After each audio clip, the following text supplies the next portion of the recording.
Un territorio di boschi golenali e risorgive che andrebbe sfregiato per costruire un'autostrada che probabilmente sarebbe poco utilizzata. Al WWF del Friuli Venezia Giulia si affilano le armi in attesa dell'arrivo delle eventuali concessioni per i cantieri dell'autostrada Sequals-Gemone.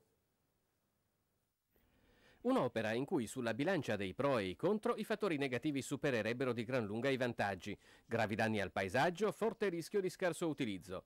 Tutti dubbi espressi dal WWF del Friuli Venezia Giulia, dove si segue con attenzione l'iter delle concessioni e gli accordi tra pubblico e privato per la realizzazione dell'autostrada Sequals-Gemona.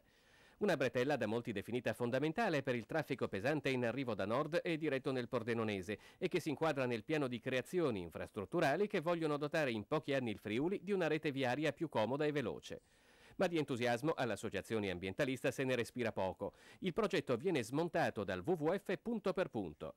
Capitolo ambientale. La strada passerebbe da 2 a 6 corsie distruggendo nella zona del tagliamento ettari di boschi golenali e rovinando le risorgive e tutte le attività economiche di un territorio che è una delle poche oasi naturalistiche rimaste in zona. Senza contare il prelievo di inerti dal tagliamento e il restringimento dell'alveo del fiume a nord, in contrasto con la previsione di realizzare delle casse di espansione. Operazioni che generano ripercussioni sulla costa, come provato dalle recenti erosioni costiere del Lignanese. Ma forse gli aspetti più interessanti sono quelli viari. L'autostrada potrebbe non essere poi così tanto frequentata, se non da quei mezzi impegnati in lunghe percorrenze, ma per tutto il resto, che deve partire e arrivare dal Friuli, no.